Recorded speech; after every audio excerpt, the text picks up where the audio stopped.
에스겔서 5장 1절부터 4절까지입니다.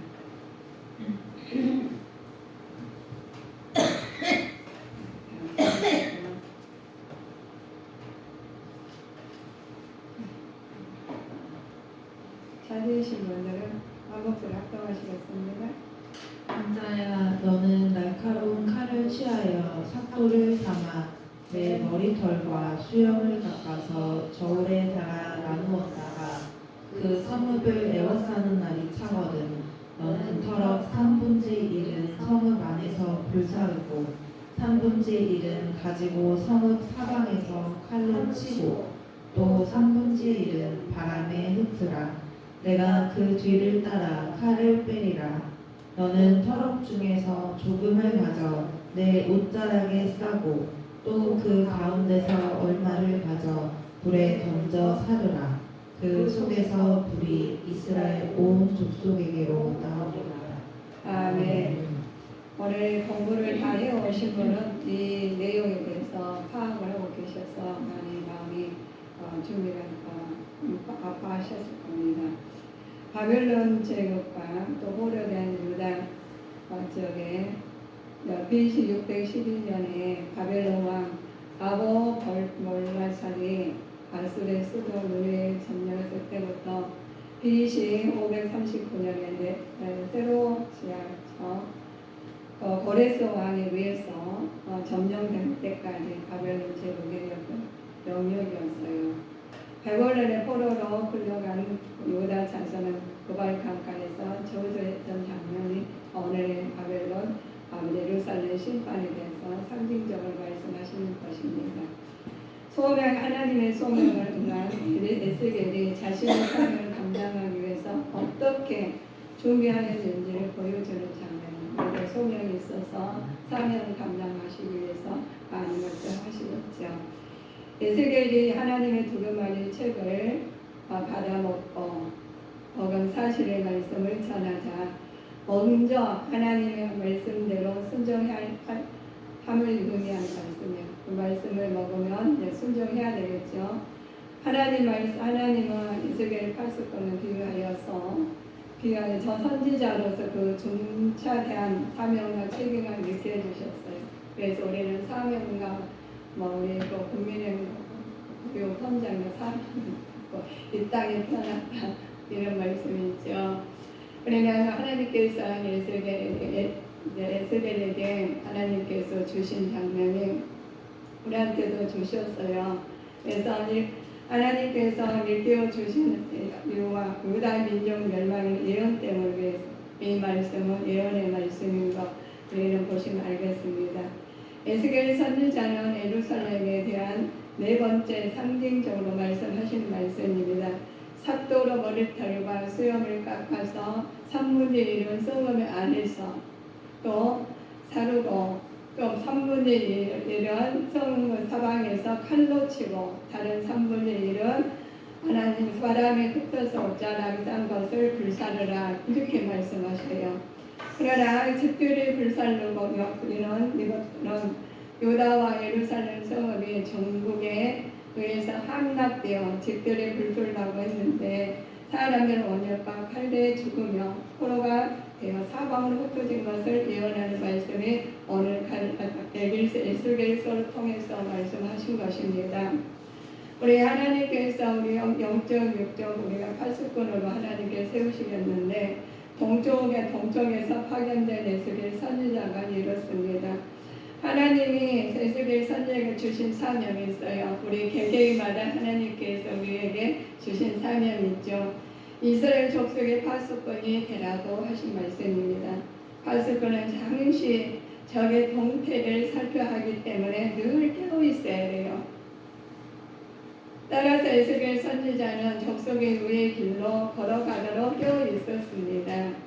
에스겔의 말씀을 전하지 않아 악인에게 깨우치지 않고 범죄한 의인을 돌이키지 않으면 하나님께서 그 핏값을 그 손에서 찾겠다고 말씀하셨어요.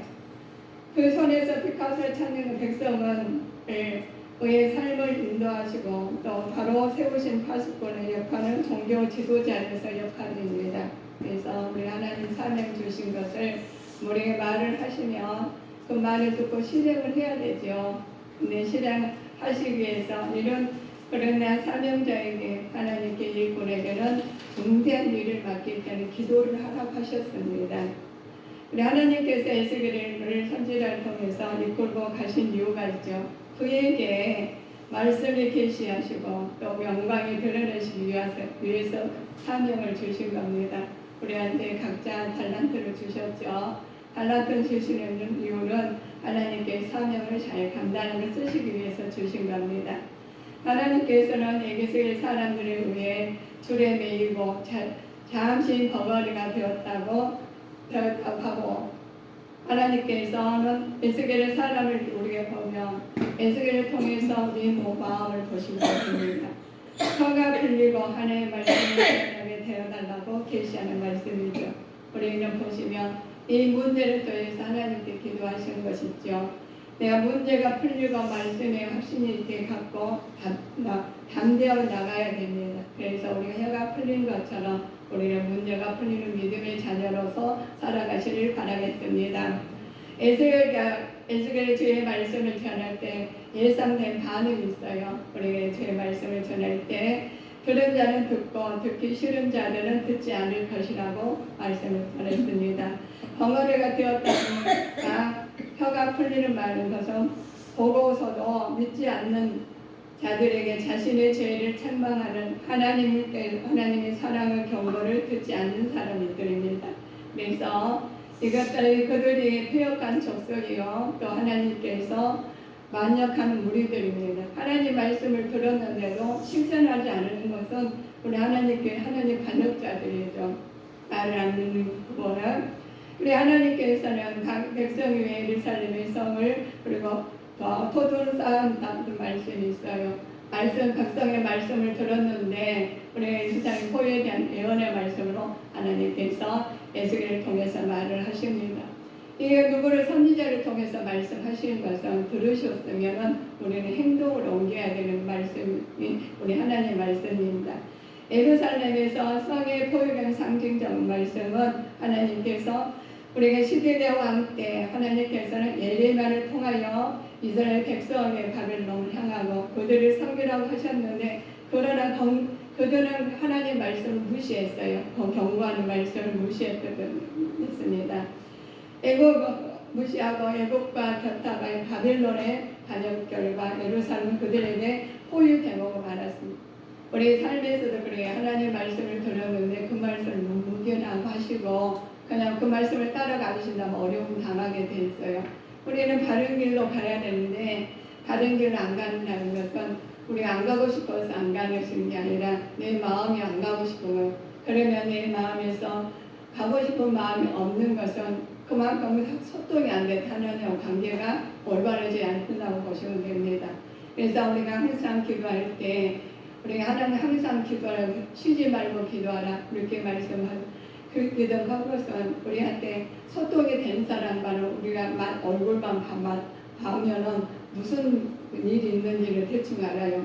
그러면서 그렇지 않은 소통이 없는 사람 같은 말을 그냥 구구절절 다 해도 그냥 내 식대로 알아들 때가 있어요.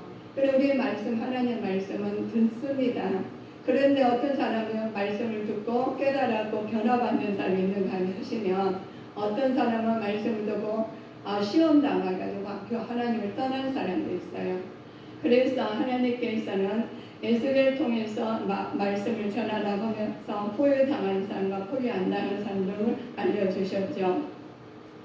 에스겔에서 좌우편을 누웠다는 말씀이 나와요. 그럼 좌우편을 왜 누웠다고 말씀이 나오는 걸 보시면 좌우편은 390일, 우편은 40일, 좌편은 390일 이스라엘의 범전 횟수이며 우편은 40일은 횟수에 390년간 40년간 각각 이스라엘들이 포로 기간이라고 그래요. 그리고 우리는 포로 기간이 있다는 거예요. 우리 삶에도 그 포로 기간에 우리 그것을 기근이 나오는 우리 기근을 만나서 너무 힘들 때가 있어요. 그러나 하나님께서는 이들의 기근 기간에 에스겔의 음식이 있어요. 에스겔을 보면은 밀과 보리 또 콩, 밥, 도와 기리로 만든 20세겔이죠. 정식인에 따라서 먹고 흰 밥을 먹고 또 물을 때를 따라서 마십니다. 포로 기간에는 성인 금식한 식단을 말해주고 예루살렘 포위된 동안은 기르는 재난을 위해서 그 아기를 잡아먹어요. 잡아먹고 무서운 환난을 빠지게 됩니다. 이렇게까지 아기를 잡아먹을 정도로 그게 극심한 환난이 왔어요. 여호와여 감찰하소서 너희에게 네가 청하셨니까 하면서 이제 고백을 하게 됩니다. 그래서 우리들이 아무리 어려워도 아기 잡아먹을 정도는 아니잖아요. 근데 성경에서 에스겔을 통해서 말씀 아기를 잡아먹을 정도로 극심한 재난이 왔다는 거예요. 여인들은 어찌 자기 열매 또 손에 만든 아기를 먹으며 제사장들과 선지자들 어찌 주의 성소에 살육을 당하오렵까. 이러한 참 처참한 폐역한 유다가 자초한 심판의 결과라고 말씀하십니다. 그래서 우리는 이가 우리 사람마다 개개인마다 우리가 처참하게 살 사람도 있고 또 하나님께서 은혜스럽게 사는 사람도 있죠. 그런데 온 지역의 나라가 기근이 온다면 뭐 누구나 어쩔 수 없는 경우가 있습니다.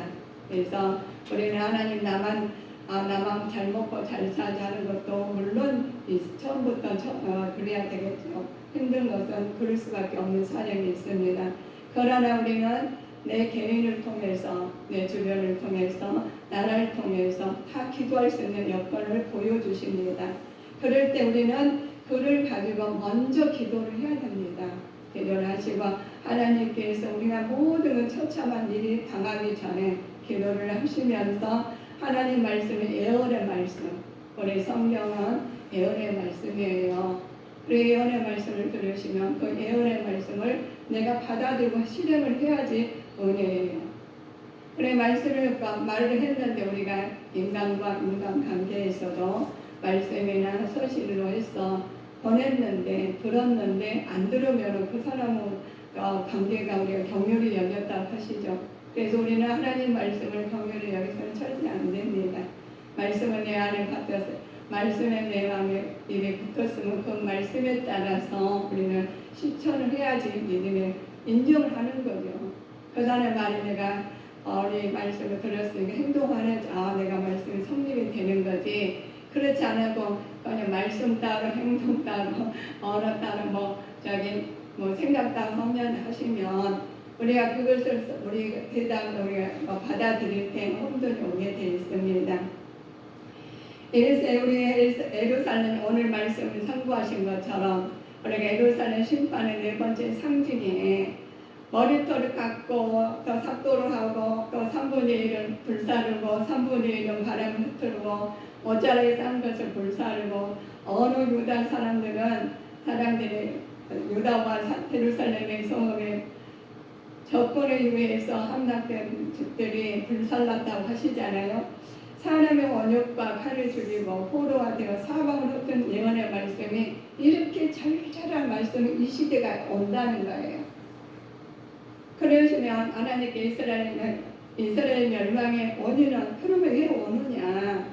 그리고 오는 이유가 있을 거예요. 우리가 말씀을 통해서 알아들어요. 그래서 그러잖아요. 지진이 나면은 우리는 몰라요. 지진이 난지. 왜냐면은 강도가 약하느냐 강하느냐 중간이냐가 따라서 우리는 느낍니다. 우리도 사귀지 않습니까? 그런데 생명이 있지 않습니까? 그런데 누가 제일 알았느냐? 쥐는 예술이라 쥐가 또 생물들 미세한 생물들이 동물들이 어떻게 더불어 살아있는 하나님께서 더불어 살게 하시는 이유가 있어요. 그들은 먼저 알아요. 근데 우리는 다 일어나야 보여야 알고 들어야 알고 우리가 그렇게 믿습니다. 그래 하나님께서는 그 모든 것을 보시고 그렇게 지명하게 택하셨나니 하시면서 다 온전히 하나가 되게 만드셨어요. 그래서 지구 안에서 하나가 빠지면 안 되게 만드셨어요. 그래서 우리 하나님 제일 중요하신 것은 우리 통치권이죠. 통치권은 하나님 통치권을 누가 딱 한 번 하나님만 하셔요. 그러니까 보시면 첫째는 우리한테 물을 안 주시면 또 공기를 안 주시면 모든 한 가지는 죽게 돼 있어요. 그래서 하나님께서 그를 통해서 바라보게 만드신 분이 하나님이십니다. 한 분 외에는 없다 하신 거예요. 그러면 우리가 살아가시면서 예수께리 막 몸짓으로 해가지고 모든 것을 예언하신 것을 어떤 사람은 바라보게 만들고 어떤 사람은 그걸 깨게 만들고 어떤 사람은 따라가게 만듭니다. 그러면 그러시면 예루살렘들이 폐역한 족속들이 백성들이 폐역한 때문에 우리 그들의 말을 합니다. 이스라엘의 택한 족속이요 제사장 나라들이었지만 이들에게 내가 땅의 모든 족속 중에 너희만 알았나니 그러므로 내가 너희 모든 죄악을 너에게 보응하리라 하셨나니 하고 하십니다. 그러면 하나님께서 심판에 하나님께 타당성을 말하여 주셔요. 그냥 심판을 하면 내가 그냥 너희도 모르게 내가 심판을 할 것이다. 이게 아니시다는 거예요. 저는 여기 말씀을 말씀을 보시면서 준비하면서 하나님의 은혜가 주신 부분이 하나님께서 인생에 내비게이션을 주셨구나. 우리 인간에게 내비게이션을 주셨어요. 그래서 우리 보면 사역하면 저는 몰랐어요. 내비게이션을 사역할 줄을 몰라서 못 다닐 때가 있었는데 누가 알려줘가지고 제가 이거 딱 설치를 해주면 그렇게 팔릴 수가 없고 쉴 수가 없어요. 그러시는데 우리 하나님께서 살아가시면서 우리한테 너희들에게 내비게이션 인생에 우리 천국 가는 내비게이션을 주셨더라고요. 그런데 그거를 내비게이션을 무시하며 말씀을 무시하고 기도를 무시하고 음성을 무시한다면 우리는 고난을 겪게 돼 있습니다. 다른 사람들은 편하게 아시는 분들은 편하게 사시는데 그걸 작동이나 모든 것을 만들 줄 모른다가 모든 설치하지 모르신 분들은 우리가 내비게이션 길 찾는데 힘들듯이 우리 하나님 말씀을 우리가 모른다면 깨닫지 못해 기도를 안 했더라면 또 순종을 안 했더라면 얼마나 힘들겠어요. 그런 힘든 것을 고난을 받는 것으로 끝나는 게 아니라 하나님 나라 이루지 못하면 어떻게 되느냐는 거예요. 그래서 얼마나 우리 하나님 자상하시고 하나님께서 얼마나 우리를 사랑하신지를 성경을 통해서 보시면 가면 갈수록 인자하신 하나님이시다는 걸 많이 느낍니다. 그전에는 저는 무서운 하나님이시다고 했잖아요.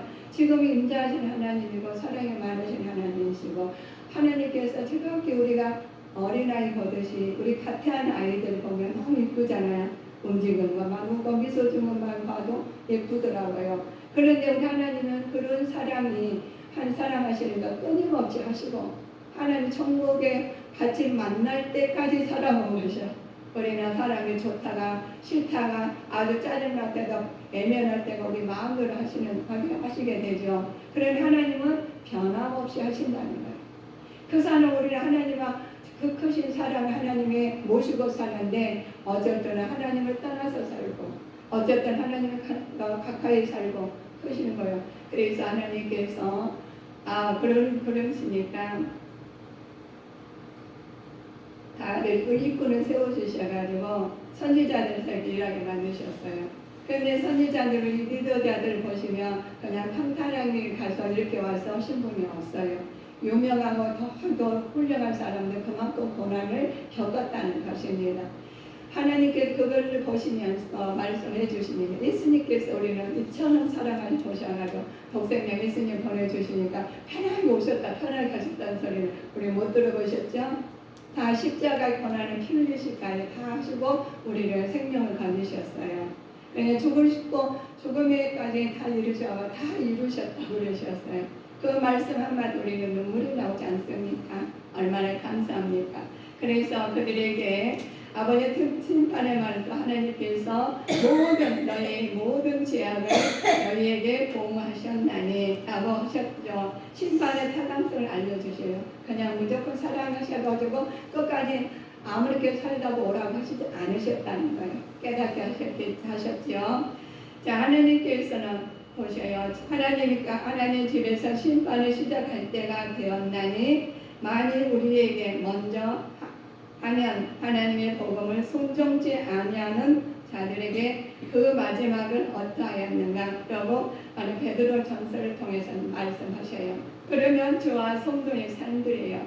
그러나 하나님께서 주의 성도의 삶을 살면서 너에게 심판은 시작할 때까지 하나님께서는 말씀하셔요. 그러나 하나님의 복음을 순종치 아니한 자들에게 그 마지막에 어떻게 하였는지는 계속 나와요.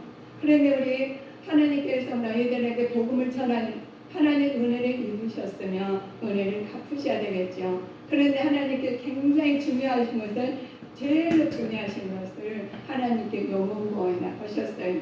그래 하나님께 내가 왜 그러냐? 어차피 이 땅에 있는 것은 다 없어질 거거든요. 근데 없어질 것은 너희들은 우리가 포함하신다는 것은 우리 어떤 그걸 너무나 매여 살지 말라는 거예요.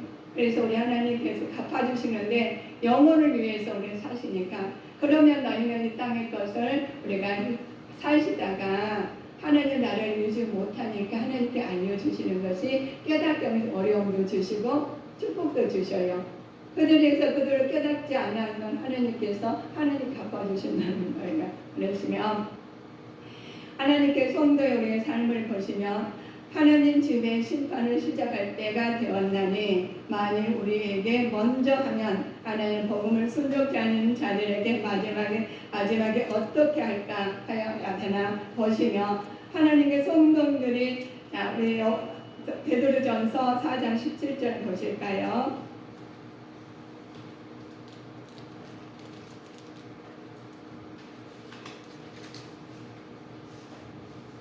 하나님 집에서 심판을 시작할 때가 되었나니 만일 우리에게 먼저 하면 하나님의 복음을 순종치 아니하는 자들의 그 마지막이 어떠하냐. 그 다음에요.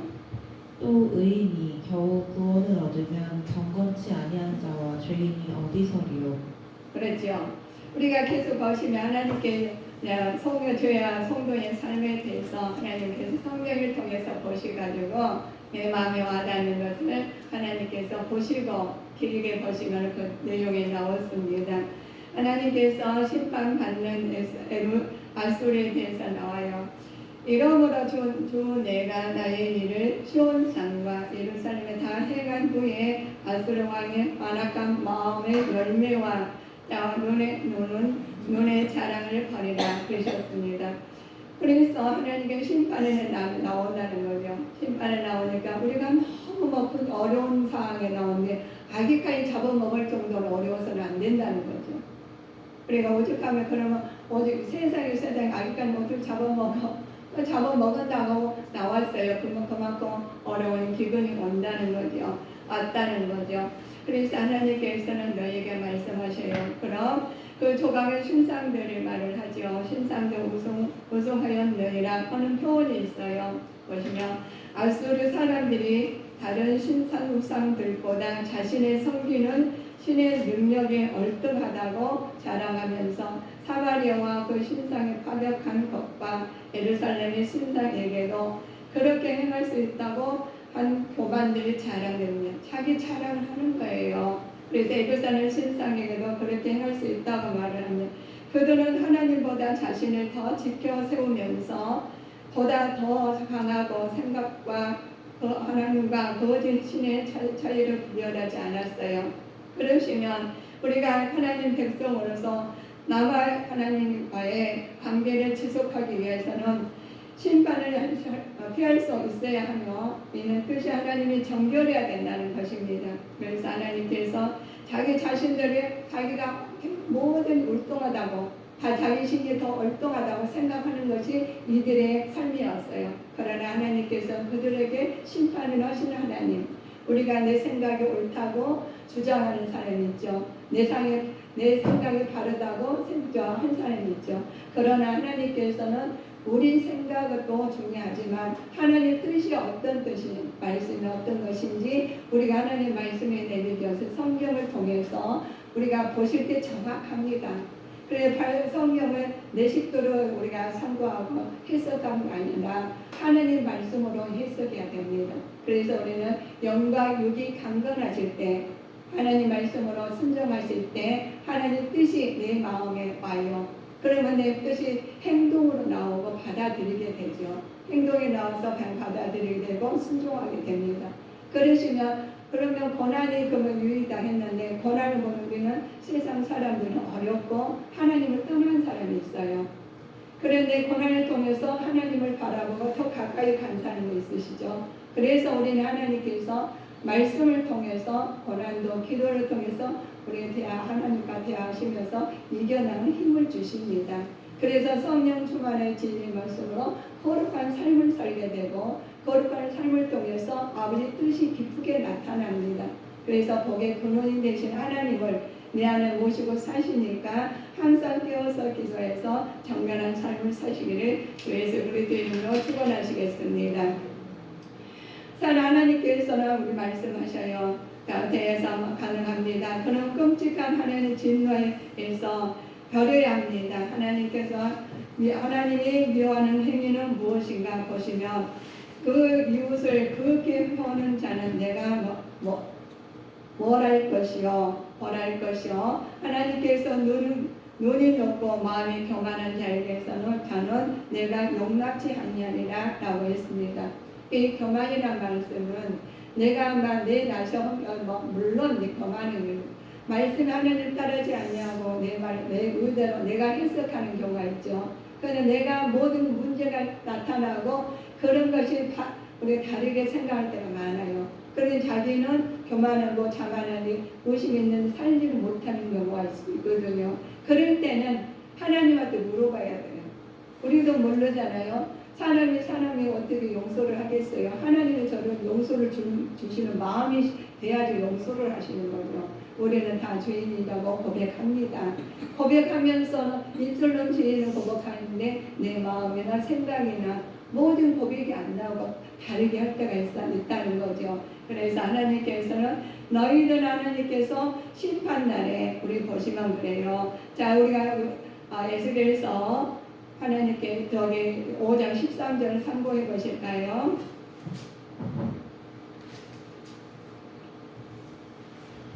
이와 같이 내 노가 닿은즉 그들에게 향한 분이 풀려서 내 마음이 시원하리라.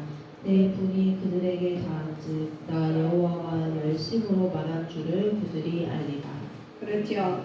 하나님께서 우리한테 주신 은혜가 유다 백성을 심판하시는 하나님 심정을 어떻게 표현했나 보시면 아주 시원하시다 또 하십니다. 사실 이 표현을 하나님 어찌 보면 사랑 많으신 하나님의 성품과는 도무지 맞지 않는 이상한 말처럼 보입니다. 그러나 하나님이 공의로우신 하나님의 성품을 나타내는 역설적 표현을 푼 하나님은 정령 택한 백성을 향한 심판을 몹시 슬퍼하신다고 말씀하십니다. 하나님께서 이스라엘 미래에 대한 희망을 암시하는 말씀이기도 하지요. 그러나 하나님 이스라엘에게 향한 분이 풀리게 만드시고 하나님의 노는 곧 공의가 만족된 후에 이스라엘 향한 구원에 있을 것임을 암시하는 말씀입니다. 어렵거나 참 우리가 보시면 역설적으로 심판을 몹시 슬퍼하는 말씀이 우리가 여기서 보면 분이 풀린다, 도무지 맞지 않다 말처럼 들리고 있지만 하나님 말씀이 우리가 다 맞지는 않는 것 같아요. 내가 어쩔 때 생각할 때 이 말은 나하고 관계가 없어 할 때가 있어요. 그런데 그럼에도 불구하고 영으로 깨있고 말씀으로 순종하실 때 그 말씀이 와닿아요. 내가 마음하고 하나님 말씀이 잘 상고하는데 와닿지 않을 때가 많죠. 그런데 어느 순간에 그 말씀 내 눈에 딱 와닿고 내 가슴을 울려서 하나님 갑이 열리게 됐어요. 그 말씀이 좋아가지고 변화받은 거예요. 그래 변화받아서 하나님 뜻이 기쁨으로 받아들인 것이요. 고난의 유익을 받아들이게 되고 사람이 하나님 허물이 하나님 그 사람의 장점을 보이게 되고 우리가 마음의 각도가 다르게 됩니다. 그래서 하나님께서 우리에게 성령 충만을 받으라, 쉬지 말고 기도하라, 범사에 감사하라는 말씀이 내 입에서 떠나지 않으실 때 않게 만드신 하나님께서 떠나지 않게 하실 때 하나님께 기쁨으로 누리는 믿음의 자녀로 바꿔 가십니다. 그래서 우리는 하나님께서 너희들에게 그래요. 너희들은 말씀하시기를 하나님께서 우리가 보시면 하나님 유다 민족도 우상 숭배를 많이 하죠. 우상 숭배는 저희들도 우상 숭배를 많이 했었어요. 그러나 저희는 그랬지만 그럼에도 불구하고 하나님께서 절망하지 아니하고 깨닫게 하셔서 하나님의 뜻이 기쁘게 나타나기 위해서 일꾼을 삼아주셨습니다. 그러나 산과 건너 시내의 곧자리에 산당을 세우고 있고 그들에게 우상과 그들의 재난이 있었죠. 그러므로 산이나 골짜기 등의 자연에 대한 저주, 심판과 저주가 숨어 있었어요. 요시아 왕은 종교 계획을 통해서 이러한 산당을 해파하며 해칠 버렸지만 이후에 다시 유단 산지 종을 바알바 몰락 우상 숭배를 행했다는 말씀이 이 말씀에 나오는 것은 우리가 보면 우상 숭배를 많이 한다는 거예요. 그 우상 숭배가 그것이 옳은 거냐 보시면 우리는 아닙니다라고 말씀하지요. 그렇지만 우상 숭배가 보이는 것만 우상 숭배 아니라 다른 것도 내 마음에 하나님보다 더 사랑하는 게 있어요. 그러면 내 마음을 바뀌게 됩니다. 그것이 먼저. 그런데 지금 하나님께 보시면 우리가 돈을 만들어놨죠. 돈이 없으면은 우리는 못 살 것 같아요. 못 살게 돼 있어요. 그런데 돈 갖고만 다 살 수는 없겠죠. 그러니까 물질의 만능주의자가 돼가지고 그것을 내 신앙을 다 바뀌게 돼 있습니다. 그래서 우리 하나님께서는 그 만능주의자에 얽매이지 말고 하나님의 말씀에 얽매여서 하나님의 뜻으로 나가는 자가 되셔야 되겠습니다. 그러시되 하나님께서 그를 통해서 하나님의 물질을 주시며 하나님 건강을 주시며 모든 걸 주시며 아버지 뜻으로 나타나면 감사해요. 축복이에요. 그러나 그걸로 통해서 아버지 뜻을 가지고 그걸로 통해서 매여 산다면 하는 우상이 되겠죠. 그래서 우리 하나님께서는 우리 안에 신령과 진정을 예비할지니라 하시면서 먼저 너희는 쉬지 말고 기도하게 만드시고 예배를 통해서 하나님 인격적으로 만나시는 다음에 인격의 하나님을 모시고 이 땅에서 기쁨을 누리는 믿음의 자녀로 살아가시기를 바라겠습니다. 그래서 하나님께서 너희에게는 하나님께 주셨어요. 하나님께서 유다 백성을 심판하신 이유가 있죠. 하나님의 이스라엘 하나님이시여 또 여호와이심을 분명하게 드러내시며 선포하시는 것입니다. 이는 곧 택하신 백성의 징계를 통해서 여호와의 하나님을 발견하시고 회개하여 하나님 앞으로 돌아오기를 원하시는 사랑의 표현입니다. 아무튼 이렇게 하나님께서는 일단 심판을 시작하시면 아주 철저하게 거룩하게 심판하신다는 말씀입니다. 그래서 우리 하나님께서 주신 은혜를 통해서 하나님 심판을 하나심을 우리가 생각하시면서 너희는 말해요. 그 이웃을 교육한 허는 자는 극히 허는 자는 내가 멸할 것이요 눈이 높고 마음이 교만한 자를 내가 용납지 아니하리라 하시면서 하나님께서 너희는 하나님 말씀 안에서 마음을 싫어하는 것을 하나님께서 말씀하십니다. 우리가 싫어하는 것을 아니어야 되는데 우리도 모르겠죠. 교만과 눈과 거짓된 허와 무죄한 자의 피를 흘린 것과 악한 계교를 피하는 마음과 빨리 악으로 달려가는 발과 거짓을 말하는 망령된 증인과 형제 사이를 이가는 자는 하나님께서 그 교만을 하나님 꺾게 만드십니다. 그래서 이 말씀이 통해서 너희는 말을 해요. 에스겔서 5장 14절 보실까요? 내가 또 너로 황목해하고 너를 둘러있는 이방인 중에서 모든 지나가는 자의 목전에 능률거리가 되게 하리니.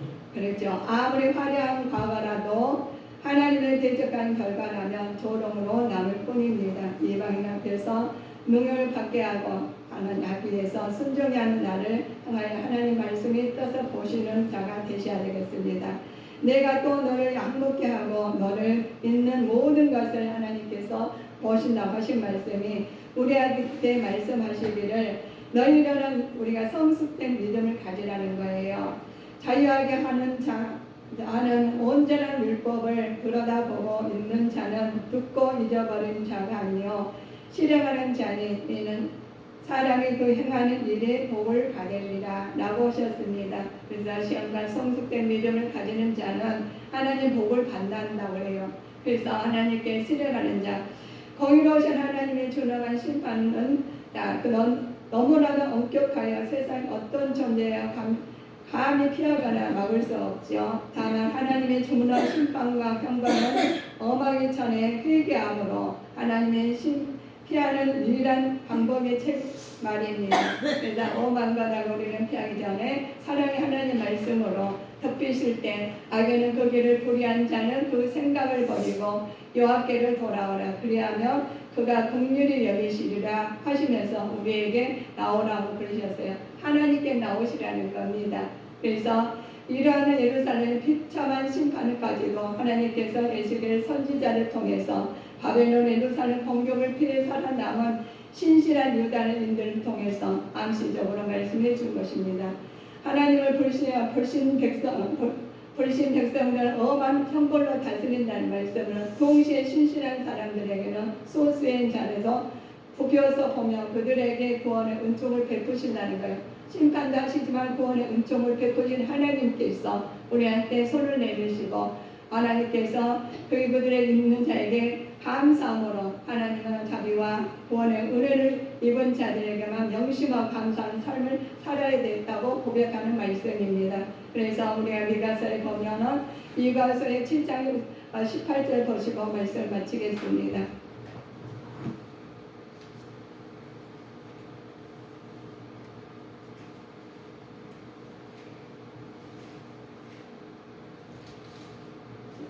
미가서 말씀 보세요. 18절, 7장 18절. 주와 같은 신이 어디 있으리까? 주께서는 죄악을 사유하시며 그 기업에 남은 자의 허물을 넘기시며 이내를 기뻐하심으로 노를 항상 품지 아니하시나이다. 아멘. 사랑의 하나님 아버지 감사합니다.